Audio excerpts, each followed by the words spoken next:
Have y'all kept track of what's going on in Eugene, Oregon right now? Dan Lanning and the Oregon football staff have been on the equivalent of a recruiting heater. And those of y'all that have watched The Hangover, you know, you never walk away from a heater. You don't do it. Currently, right now with us being live, they have a top 10 class according to the On3 industry rankings. They have been to work. They got Zadavian Sims, a 4-star defensive lineman from Oklahoma. They got Michael Van Buren, 4-star quarterback from Maryland. They got Dylan Gresham, a 4-star wide receiver from the Best Coast, playing in California. They've been to work, and it's been a run. Those have all been over the course of the last couple of days. So why does this matter for Oregon? You're saying, JD, that's great. They got a top 10 class, a long way from signing day. This is cool, but what does it mean? Well, at Oregon, the unfortunate reality is, with that job, you're only as good as your reach. What I mean by that, Oregon, I love Oregon. I got family in Oregon. Shout out Lake Oswego if you're tuned in right now. We love y'all. But here's the deal. At Oregon, it's not necessarily a hotbed of high school football talent. I'm not saying there's not good players that come out of Oregon, but the reality is if you want to find, sort of the hornet's nest of top players, you got to go elsewhere. And so for Oregon to have this reach now and go to Maryland and get a quarterback and go to Oklahoma and win a recruiting battle over the Sooners and take a 4-star defensive lineman, that matters. That matters for Dan Lanning. That matters for this team. So why are they able to do this? Well, the first reason is Dan Lanning's just that dude. Like Dan Lanning is a dog, all right? And he comes from Kirby Smart's staff. And Kirby Smart, remember this now, they played Kirby Smart in the opener last year. And he said, we beat Oregon because we got better players than them. And there was a part of you when listening to that press conference kind of cringed a little bit because you're like, man, you didn't have to do him like that, coach. I mean, he was just on your staff last year. You won a national title together. But then you start to think about it a little bit more, look at the roster, and you're like, he ain't lying. Kirby's not fibbing here, man. They do have the better Jimmies and the Joes.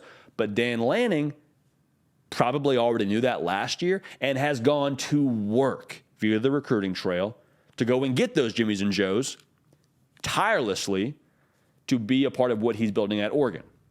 So that's the first part of this.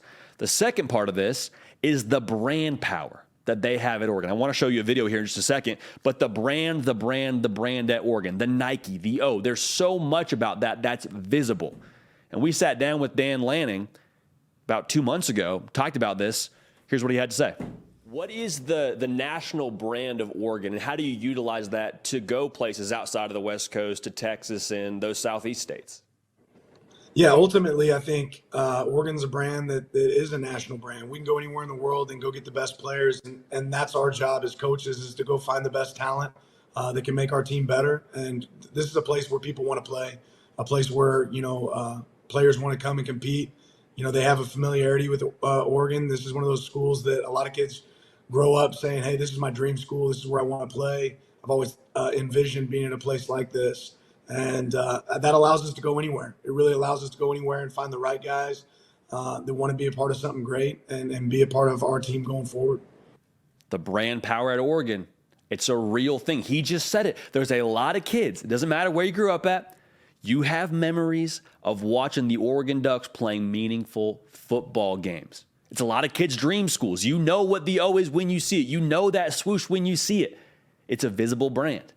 And so Dan Lanning is saying, I got this tool here. I got this rocket fuel.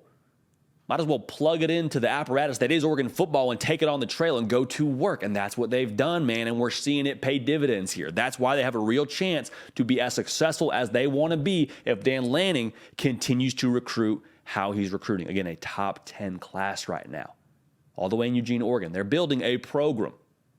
We'll talk more about that in a second. Make sure you subscribe right here. Make sure you're locked in right here. We talk college football every single day. Follow me on Twitter. Follow me on the gram, @JD Piquel. All right, thank you for that in advance. So what does it mean?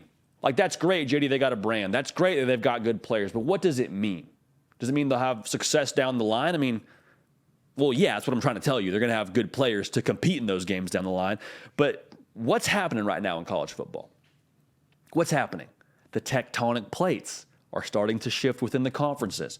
We don't know what's going on with the Pac-12 right now.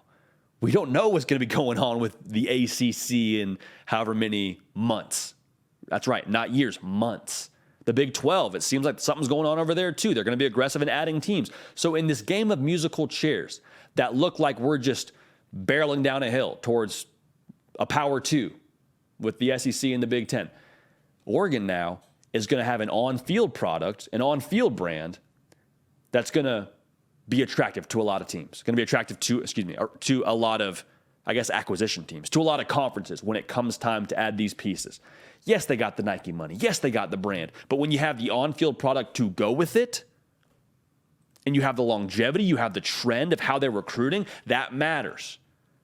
How much? There's a lot of people that wear suit and ties to work that know a lot more about that than me and take that into account, but I'm telling you that it matters without a shadow of a doubt. Also, in the more immediate future, playoffs expanding.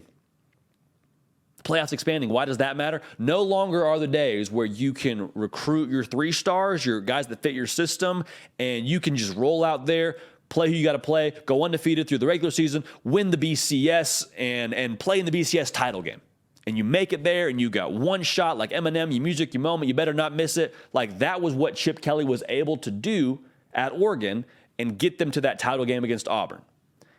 I don't think those days are here anymore, and here's why. In an expanded playoff, you got to win multiple games. You may have to win 3 games in a row to be able to play for a national title. And to do that, you're going to have to go up against teams that are tough physically, that have the talent rosters. I'm not going to guess at who those teams would be, but you and I can imagine exactly the kind of teams you'd have to go through. Have to be able to win different styles of games. So for Oregon now, to put it simply, they're building an operation out there in Eugene that can go anywhere. I said it during the regular season when we saw Oregon and what they did on the field. I'm saying it right now with how they're recruiting. They are building a roster, talent-wise, that can win anywhere. You want to go play in Big 12 country, we got to line up against Oklahoma and Texas, we'll do it. We got to go play in the SEC and play up against Alabama and Georgia in the trenches. We're going to get there. That's what we're building. That's where Dan Lanning's from.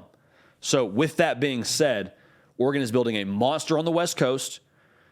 The resources that they have in place, the branding they have in place, the leader they have in place, probably the most important part of this, is all trending the right direction. And the recruiting trail is a microcosm of the reflection of Oregon football and where it's headed.